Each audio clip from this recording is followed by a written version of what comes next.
Hello, people. Good Sunday morning.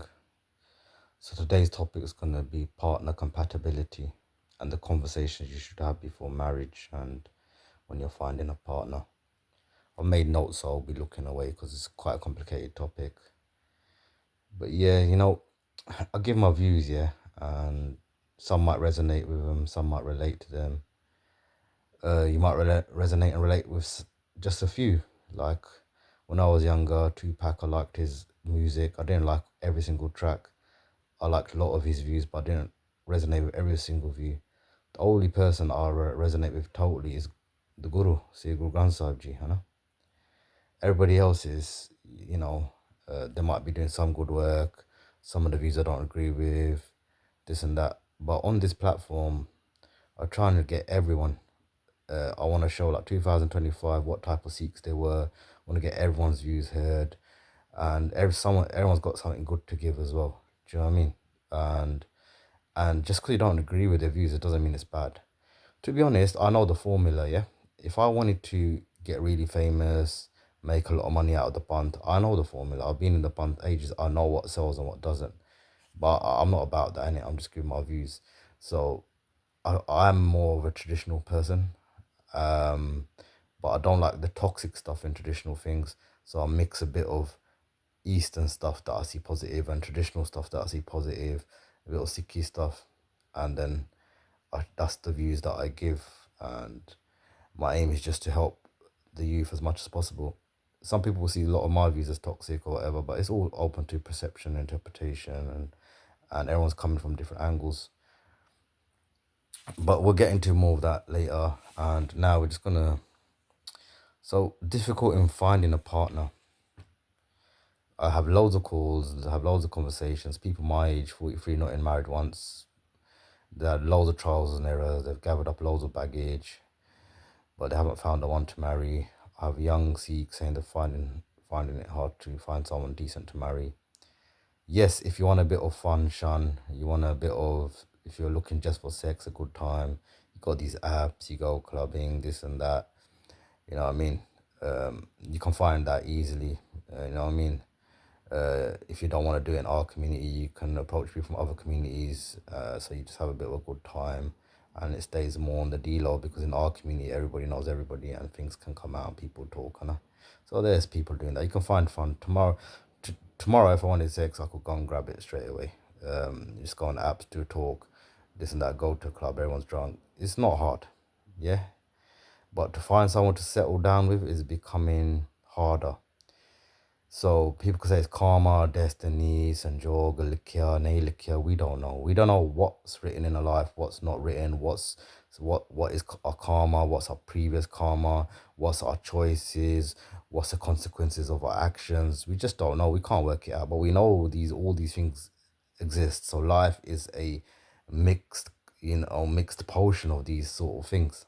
So we know that. So how did people get married in our culture traditionally, and the pros and cons I'm going to talk about? So people would get wacholle, but no one really wants to be a wacholla now because you can't vouch for your own kids, let alone someone else's kids. So you have a wacholla. I say, I think tadi rehani behni, your lifestyle matches this sort lifestyle. Boom boom, munda kuri gal kar len or see each other, and it would go from there. And the wacholla would say, look, I can guarantee he's decent, he matches us.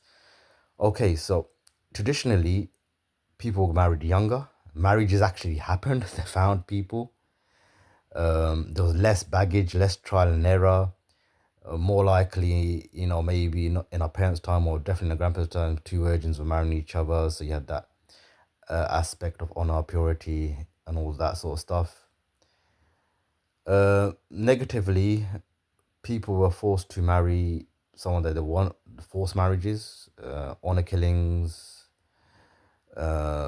People didn't want like the look of that person and they still had to marry. So a lot of marriages didn't work out, a lot of cheating was happening, the men weren't happy with the women. More men cheated them times.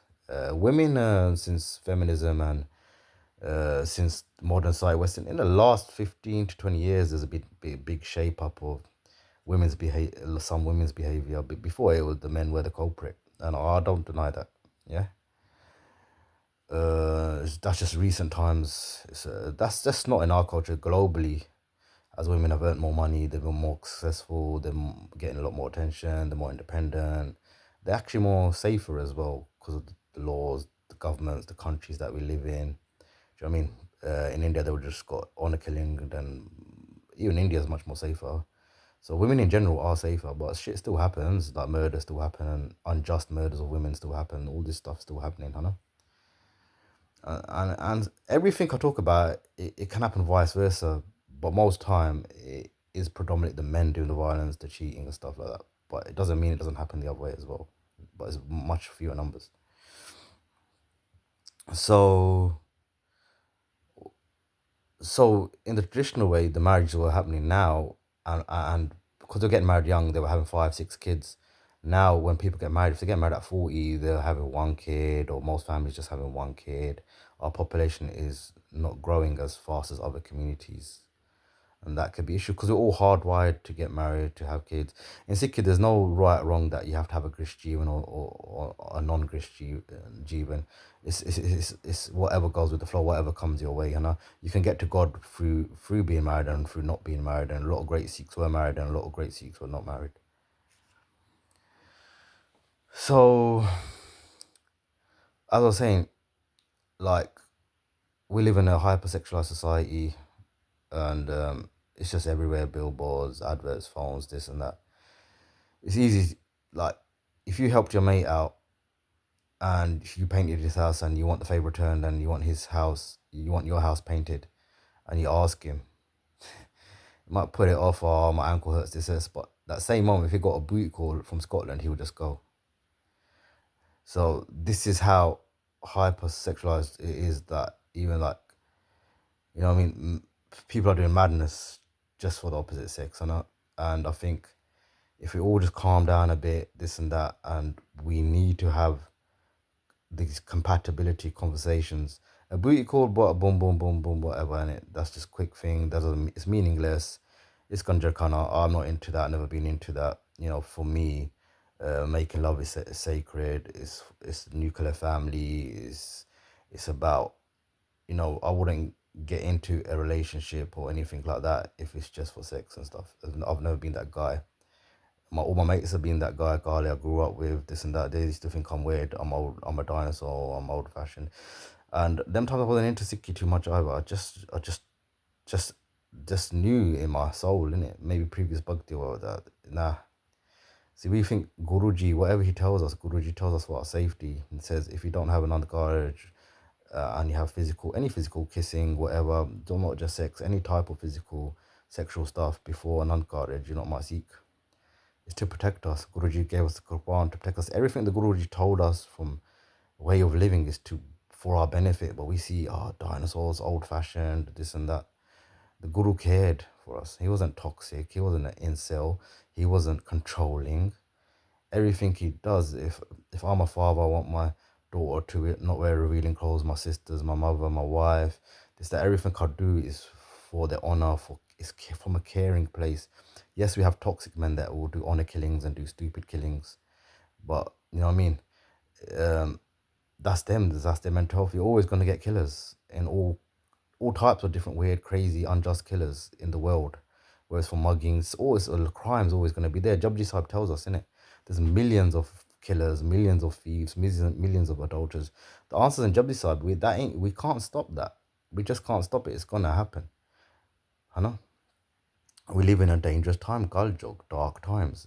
There ain't no devil. God created Kaljog. God created this dark energy, this entity. There ain't no devil working against God. Kaljog serves God. There's a deep concept in itself. I'll get into it, but I don't want to make the talk too long. So, as people, we have different lifestyles, and we must try to find somebody with similar views, mindset, and lifestyles. That will make it easier. The more compatible you are, the more tick boxes you tick, your more chance of your marriage being successful. Marriage is a gamble. It's a risk. It might work. It might not work. You might have the best time in your life, and you know you're always gonna have bad days. But your nuclear family could be the best thing that's happened to you. Obviously, nothing's higher. It's still all an illusion, but it could be really positive for your mental health. It could be really positive. You producing good children, and you got companionship, you're watching films together, and this could happen for years and years and years. On the other flip side, it could be a nightmare and could destroy you, and some people could even lose their life. So this is why the more compatible you are, and these conversations need to be had before marriage. I'm gonna go through a few topics where I've seen issues, Hannah, where I've seen issues or I've experienced issues. Uh, these are just topics that I think should be discussed. There might be way more, but I only know what I know. You know, I'm not the all knowing or whatever. It's just what I've seen. So how are mindsets developed? So mindsets are now they're developed by buddhi. Buddhi is your intellect, and that is a product of your past karmas as well. How intellectual you are, or your way of thinking. Like me, like I said, I wasn't into just having sex, but no one taught me that. That's my buddhi. So that's pitchly kamai. But people say, "Oh, you're an idiot, man. Why are you not just into casual sex, man? It's fun. It's wicked. You're a dinosaur. You're a twat. You're traditional." You know what I mean? Everyone's interpretation of Sikhi is just so different now. There's too many interpretations, too many versions, too many different interpretations of Shabads, different Katawajik will tell you different stuff. Um, it really is your own soul journey now. Like, if you find one, two people that agree with, but they're still not going to agree with everything about what you say. So it's just, the term Sangat is just when you go and jump an arm together. Everything else, the views, even within the same jata, is this song is so divided and so many different versions. So many. We'll get into some of the versions in a bit. So your mindset is your buddhi, your environment, how you're brought up by a family, the sangat, the friends you keep, the habits, your destiny. If you listen to certain music, that might influence you. If you watch certain influences on social media, that might influence you. There's a Barney that tells us that if you go into a coil cave full of soot, when you come out, your face and everything will be blackened. So this is why the company you keep, you know what I mean, you got to be careful because sometimes unknowingly you pick up habits. So if your mate touches his beard or says, you might not want to copy that, but after a few months of hanging around or talking daily, you might, you know what I mean? And it just unknowingly you pick up habits unconsciously, you know what I mean? Let alone, you know what I mean? So it's because you're chilling with that person, isn't it? Like our kids, innit? They do my kids, man. They replicate me in so many things. Some of the negative things just by being around me. If I'm feeling depressed that day, my son will pick up on the energy, and he'll just feel depressed at that day as well. It's crazy how this energy or your sangat. Do you know what I mean? So like, if you're a couple, you argue every day, this and that. It's just gonna be chaos. It's just gonna be toxic. It's just gonna lead to something stupid, ain't it? Because it's energies, and all that work. It's like the unidoms when a girl that's decent kept her virginity or a guy that's kept their virginity, not drank or whatever. They go to the unidoms after a few months. First couple months they might be strong, but after a few months they just give in and they start going around having casual sex and drinking and shit and all that shit. And that's why you see the good girls and the good guys going uni and becoming wild. The ones that used to cover up now they're wearing revealing clothes and just going wild. And you think, take ho gaya man, what the fuck? She was coming fucking Sikhi classes and she was so good and she was doing the door for the gutka, or she was doing gutka with two plats, and all of a sudden she's got a bob cut, fucking boob tubes and miniskirt and clubbing away. Just a few months in uni in the unidoms. So you're not gonna find someone that's perfect, you know what I mean? There's a tick box. You gotta have your own tick box, and you gotta be strong and sturdy with this tick box. And everyone's tick box is their own perceptions, their own perspective, their own ideals, and what they're looking for. I can't tell you what you're looking for. I can't tell you what's right or wrong. I'm not gonna tell you what's right or wrong. I'm just gonna give you some conversations that need to be had, because marriage is a personal thing between the two couples and the compromise. So you lot might compromise on some stuff. I think it's outrageous, and how is the man allowing that, or how is the woman allowing that? But if it works for you guys, it works for you guys, and that's the main thing. Forget everybody else, but you got to have these conversations between yourself, you know. So with the Amatari crowd, you've got to have conversations because there's so many different rates, so many different versions of Sikhi, so many different ideologies now, you know. So you got to match as much as you can, because if Nahanga marries an NKJ, it's like two different worlds, man. Might have some similarities, but it's gonna be two different worlds. It's just as diverse as a Muslim marrying a Sikh. within the Sikh community, we're so divided now, and the Sikhi is so opposite. You know, one person will have ganja, the other person will say no ganja at all. Some of even when the Nahangs, you got different Nahang mentalities. We will get into some of the raids, what I've heard in the convo, you know. So you've got to talk about the things that give you the ick. So and that is a personal thing. What gives you the ick? There's no right or wrong answer. It's your personal thing. Like a chalkboard, when someone's doing that, it might give some people the ick, and some people might like it. You know, there's no right or wrong answer. It either gives you the ick or it doesn't, innit? So some things that I see come up are, I guess, hair. Are you gonna keep the kids' hair? You need to talk about that. Are you okay if the person, do you want the person to become Amritari in the future and keep their hair? Is the person okay? Are you okay? Can you, if you're gonna marry a Monni and you're Singh, are you okay with them shaving this and that? Does it give you the ick? These conversations, and there's different sorts of rates out there. So like, some Nahangs will say, look, I don't want a woman to be hairy anyway, and she can take it off. Uh, some people will say, obviously, there's hormone balances, and that's this day and age, women are getting a bit more hairy because they shave and hair comes back a bit thicker, and also because of the food, the hormone imbalances, and this and that as well. Some women don't like hairy men either, or so if the man's thinking of taking Umbrella in the future, you need to discuss this. So my personal thing is like, hair is perfect. God created it for a reason. I'm more of like stay as natural as possible.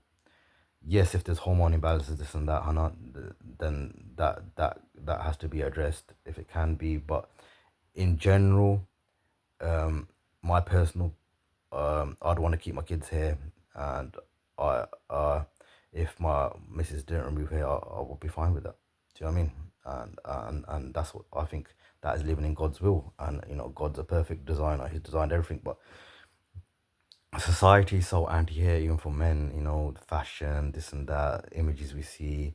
That to be a beautiful woman, you have to be hairless.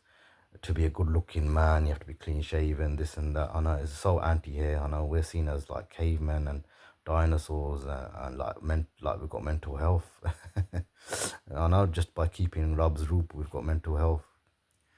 So again, that's all personal.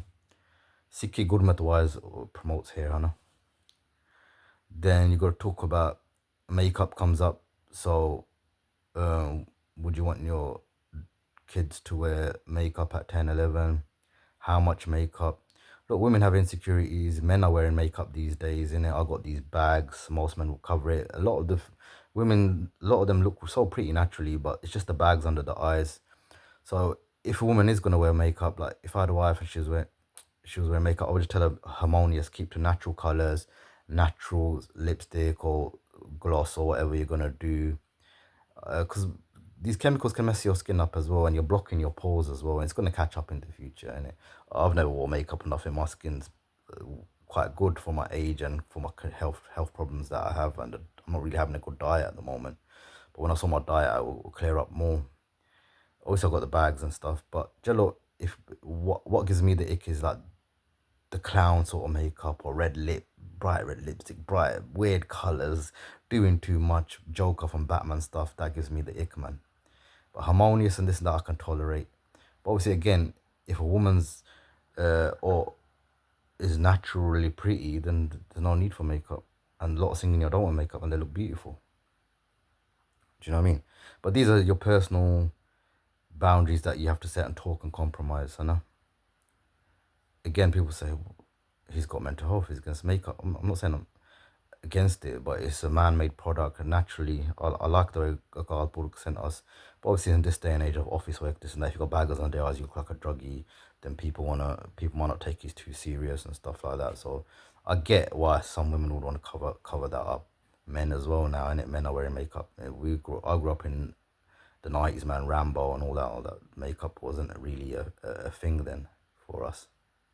For men wearing makeup, it wasn't never heard of. So it's a new thing happening now, which I'm not too knowledgeable about. But Jello, I don't mind about the bags in my eyes. I ain't gonna cover it up. I could never wear makeup, man.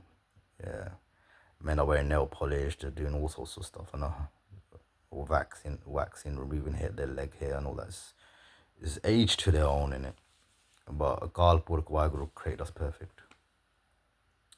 Then you got a dress sense. So some people don't care about dress sense. Some people actually want the woman to revealing clothes and be like eye candy. It ups their status. Some people like me, I'm old fashioned. I don't want revealing clothes. You're my izzet. I'm your izzet as well. So if my woman doesn't want me wearing shorts or showing my top, I would comply. I get it. If she has an issue with it, I know. But I do think male and female, the bodies and organs and that, they're perceived different in the world. This is the world we live in. We live in a civilized society. If a man's walking topless, it's not gonna be perceived as bad as a woman walking topless. You know what I mean? It's just this is the world we live in. Why it's like that, I don't know. But if my woman said to me, "Mal, I don't like you showing your top and swimming and that, buy a proper swimsuit," I'd wear it. She says, "Oh, I don't like you wearing shorts," I would just get some light white bottoms. I would do it. Yeah, because I get it. Because if I'm expecting that of her, then she has to. She can expect it of me. You gotta be fair. If you're putting demands on a woman and you're not willing to comply to them same demands yourself, you're a loser. You're fake. It's like both you go to work, both you should be doing the chores then. Do you know what I mean? It's got to be 50-50, as in, like, if she's putting the same effort in, you just can't demand, and not do some stuff yourself. You can't be a hypocrite, you know? So you got to work together as a team. Um, what talk? Some people get the ick from piercings. I get the ick from piercings. I don't like piercings. Piercings at all. And people say, "Oh, you're mental, man. It's just this and that." But to me, again, you're modifying it. You're deforming your body, what God gave you. People say, "Oh, you're mental." But like I said, that's mental. Getting a gun and piercing it, self-harm, destroying, modifying it, distorting what God made you, I know. It's all for ego, innit? Look at me, look, I see it as beggy behavior, innit? Like, look at me, it's just all for attraction, innit? I like humble, D-Log, service, chilled. This body is gonna die, man. God gave it to us. It's just gonna go. We didn't make our own looks. You know what I mean? We didn't create ourselves. So what pride have we got to take in it? Even if you are extremely good looking, that's your past karma. God's giving you beauty, whatever. But don't let that beauty become a curse. You had past karma from your last life, but now that beauty is gonna get you bad karma if you don't handle it right. People say the guru had earrings and this and that. I haven't seen no CCTV, I've seen no pictures, man. History, there's Turkey Bani, and there's no Turkey history. History, there's back and forth, back and forth. There's so much distorted history, so much history contradicts Gurbani. Like me, I read Guru Granth Sahib Ji 3 times, and I get to work out their aura, the Guru's personality, and I base my Sikhi on that. The rest, I'll read it, I'll know it, but my soul will tell me nah. Do you know what I mean? If me, a Murak, is saying I won't distort my natural form, what God created me perfect, the Guru's much higher. He'll know that. If I know that truth, the Guru's definitely gonna know that. But then again, everyone's Sikhi is just different, man. I'm telling you. There's so much versions of Sikhi, of history. But me, I'm into Turki Bani. We know it came from Waheguru. History, pinch of salt. Tattoos, I see it as self-harm. Again, Guru made us perfect. There's Ikamkar tattoos on the left hand. What do we do? Clean our arse on the left hand. If you've got them, I urge you to just get them removed. Just for your karma, because when you see Dharam Raj, it's not going to be a good look. A lot of people done it because the elders done it. The elders didn't get everything right. If body count's an issue, one thing with body count is I've seen men with high body counts demanding a virgin or a woman with really low body counts. That's like you're a drug dealer and you're saying you're only gonna marry a doctor. Yeah, you gotta be fair, man. If you want a low body count, you need to have a low body count yourself. So for some people, body count's no issue. past sexual interactions ain't no issues at all. For me personally, it's an honor thing. I wouldn't want someone with a high body count that's been around a lot at all. You know, I was kept as a virgin until I found the one, and that's what I was looking for. But in my day and age, even then, when I was 30, you just couldn't find virgins. It's too hard. Everyone's like done trial and error. I've known talking to young singers now, and they're saying they met singing at 26, 27 with 10 body count. You're giving your body up too easy, guys. This is a sacred thing, man. You cannot afford to do trial and error. This is why the Guru said, "You are not my Sikh if you have any physical interaction with people before an undercarriage." If we kept to that rule, the body counts will be less, much less.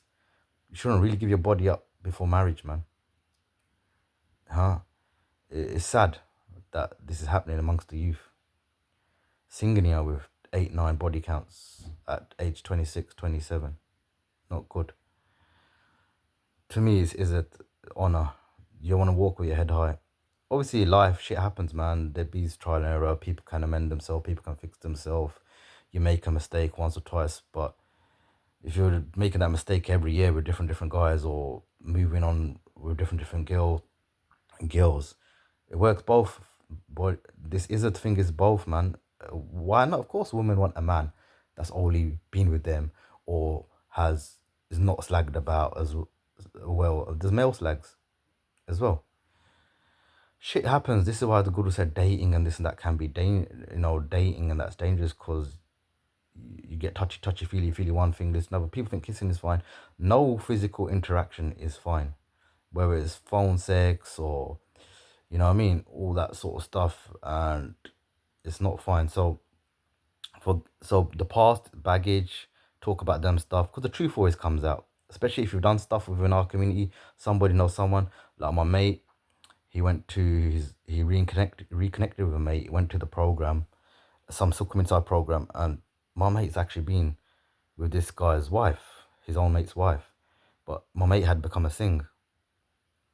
She said, "I've seen you somewhere," but he had to just deny it because if he felt awkward and he'd never gone back, he's done the deed with her, and but it's like weird, in it. So he can actually destroy that marriage because obviously she hasn't told him that she's been with him, because he wouldn't have invited him to the program otherwise.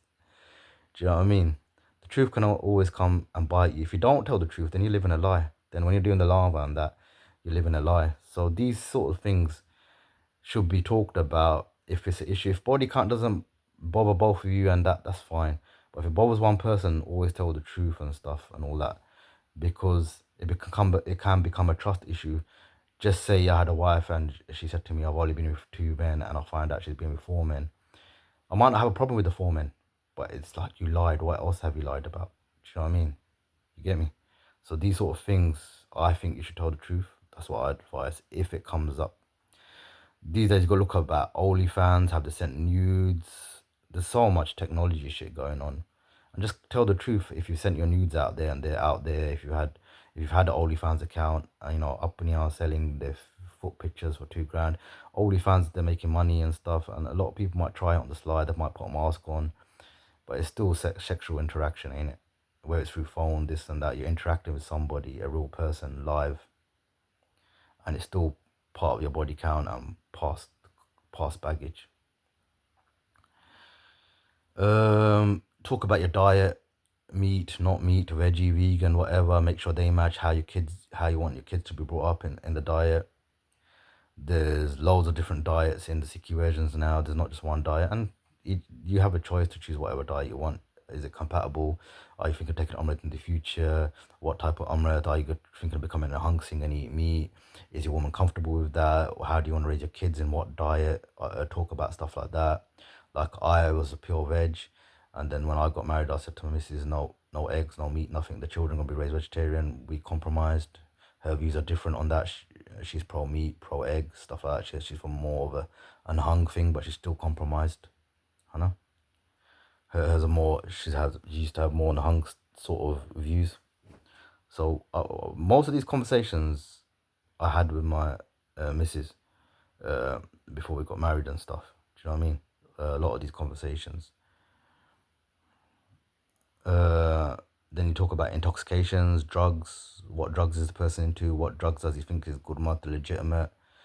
Alcohol, fags. Are you okay with it in the house? Are you okay with each other drinking? I know people say, "Oh, if she doesn't know, he doesn't drink, they're boring." It's a new wave out there these days, I know. But talk about it, what you allow, what you won't allow, what you don't want, this and that, I know. Then you've got to talk about living arrangements. A lot of women want to stay in their own countries, their own towns, but then they should look for someone in their own country or their own town. If they can't, no point telling the man to come over and stuff. Uh, if the man wants to come over and it's a choice and he's compromised, it's fair play. But a lot of women are attached to their hometown, and even if they go out, they get homesick and then they cause clash. So if you're one of them girls that does not want to leave their own hometown,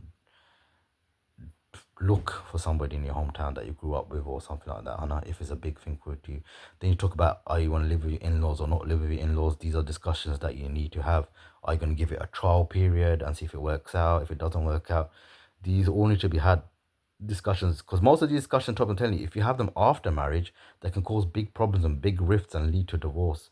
That's why it's best to get the nitty gritty out the way before.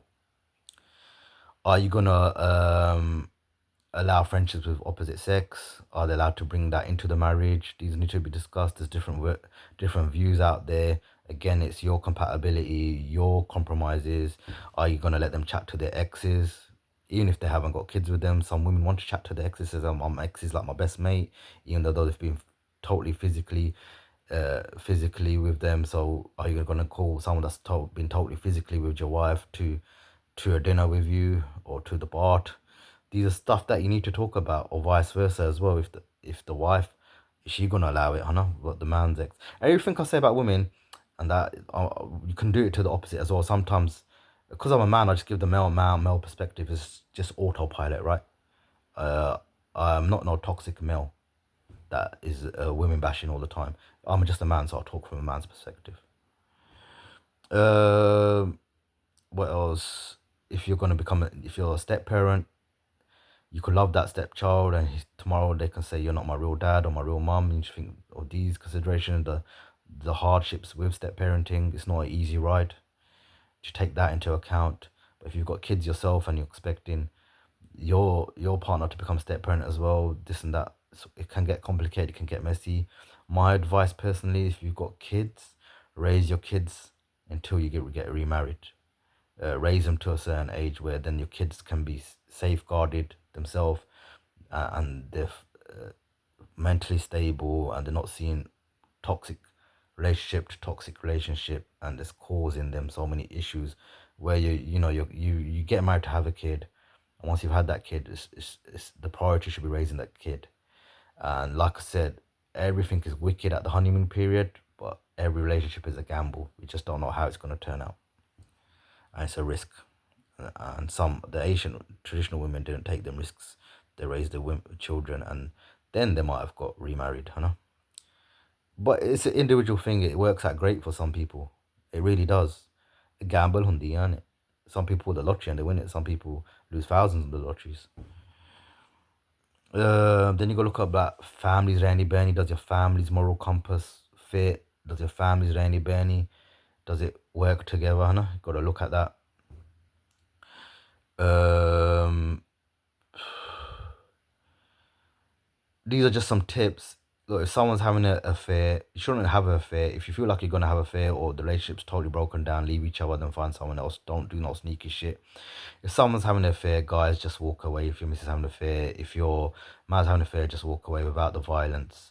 But like I said, if she or he's having unprotected sex with the person cheating with and with you, I can see why the violent urges will come. It's a big violation and it's disgusting, and it makes me ick and sick to my bone that that happens. I get if you want to be violent. I've said before I probably would be violent, but that's the old me. The new me, I don't know.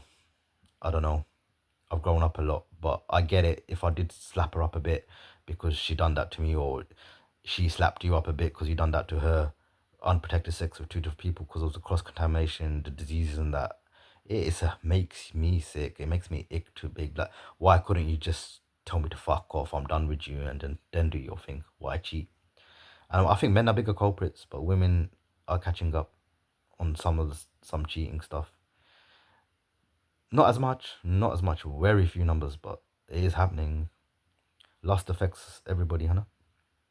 When going through a bad patch in your marriage and someone else is being nice, the grass always seems green on the other side. And sometimes it might be. But before you take any physical action with somebody else or even emotional, just call it a day with the other person.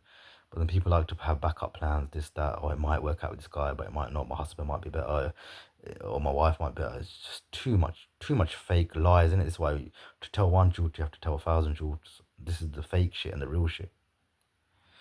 Um, Sometimes men can't take verbal abuse, women can't take verbal abuse. Don't verbally abuse each other. You're gonna have bad days, but once that respect's gone, resentment builds up. If you think you're gonna hit, just walk out the house. And if it's come to that point where you're gonna hit, maybe call the relationship a day now. Hannah, maybe call it a day, because something's wrong with your communication. There is no real justified reason to hit a woman or a woman to hit a man, really. Once it gets physical, you're in dangerous waters, man. And it's totally unacceptable, wrong. It's complex why it gets to that, but if it's got to that, call it a day, because something's gone wrong, or you need to sit down and really get some counseling, get some therapy, try to fix. Like if a pipe's broken in the house, man, the water's gonna keep leaking. You need to get the plumber in and fix that pipe. Do you know what I mean? Sometimes cars are write-offs, relationships are write-offs, marriages are write-offs. They're too toxic, and you just gotta learn from that. And if you're gonna move on, you've got to tick more boxes, man. Have all these sort of conversations. I don't believe in no honor killings. If you don't agree with what your wife's doing, or what your child's doing, or who your children are dating, or who your sister dating, you can't kill him, man. Disown him. Worst case scenario, disown him. If you can't take it, just disown him. A lot of people are using babies as weapons when they're divorced. That's wrong. If your other partner hasn't done nothing wrong to the kids, you shouldn't be using the babies as weapons. That karma will come back to you. That happens a lot. So you really need to think about your children's welfare when it comes to stuff like that. I always say it's easier for women to get married. The men, if a woman doesn't want, women are making careers, they're making their own money, buying their own houses, cars, they're living that life, and good for them, because they always have a backup plan. If they want to be a mother or a housewife, if shit goes pear shaped, they've got a backup plan. But a woman, if she doesn't want to do that and she just wants to get married, all she has to do is put a picture of herself. She's 6 out of 10 universally, with the help of filters, makeup, reaches 8 out of 10. She'll have man them hollering her, and she'll get married. But if a man is 6 out of 10 and or 8 out of 10 universally, he just can't get married because of his looks.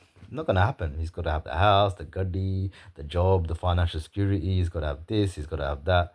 A woman doesn't need none of that. She still could get married. She's just got a pretty face, nice personality, and man or wife for up take her. So a man has to have a base. He has to have all that. A woman doesn't need to. Well, a lot of women are independent and they're having all these bases and that, but they don't. If you want to get married, women, you don't need to. But I advise you to have a backup plan.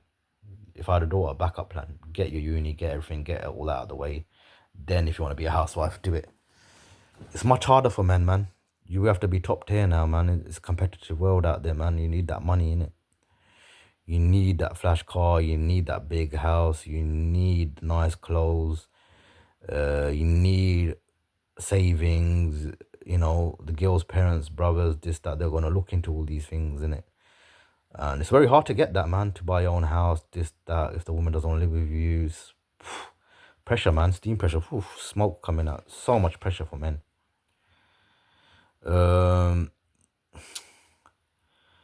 Just because, like, man like me, people see as like an incel or dangerous mindset because I tell women to cover up, self-respect. You know what I mean? I'm a traditional father. I'm like, the guru might have told us that. Is he an incel? Is he dangerous to women? No. That doesn't make you dangerous to women. Because there's too many lefties and feminists and stuff like that. And they really force their views on other people. And if you don't agree with them, you're dangerous. Like, I might say, I don't agree with gay sex or gays or whatever. Doesn't mean I want to kill him or do this, do that. I think it's wrong. I'm not saying that. I'm just using that example because if someone's gay is gay. What they do in their own life, it's up to them, man. You know what I mean? But I'm saying just because I said that doesn't mean I'm a homophobic killer. I'm gonna go and kill these sort of people. You know what I mean? That I'm some danger to them. We all have different views on different things, but paranoia is a big thing, know. If I was saying publicly execute any woman that dresses promiscuously, or what we will say slaggy dress sense or whatever, kill them. That's different. I'm not saying that. I'm just saying I promote women and men not to dress like that as well. I know. Like I said, the men autonomy is a bit different, but if your woman wants you not to reveal certain stuff, then and you got the choice to compromise or not. If you don't compromise, she just won't be with you. This is what I'm saying. These conversations should be had. No one can force nobody. These are conversations that need to be had before marriage. Uh, if I was prime minister, I might have like certain clothing standards in public because kids are walking in public. I might have laws that say no intimacy in public. These billboards in public, what you do behind your closed doors, because I don't want kids to, like when the TV's on and there's kissing and all that. I might my kids turn away, and if they're seeing it in public, like this intimacy and this that, it needs to be just behind closed doors, innit? Holding hands is fine. That's great, healthy, whatever, yeah. But I fucking tongue to tongue on bus stops for fucking half an hour. What you see, this and that, these adverts, half nangya women, men on that billboard adverts. It's just everywhere, isn't it? I think I would have some decency laws in place. Um, I would have them in place, 100%. I will ban certain clothing and stuff. I might be dinosaur, people see me as Taliban, but it's just to protect the children. It's just to protect the children. The children are seeing way too much too soon. The innocence is going. Then these illnesses, if you're gonna kill a woman because you can't get a woman, you're just a loser, innit? These mental health and stuff out there all day. So I'm not into all this incel women bashing or gender wars or whatever. I just have my certain views on how I'd want my wife, stuff like that. Bare background noise the kids are playing about. So I'm gonna call it a day anyway. I think I've covered everything. Take care, people. Respect.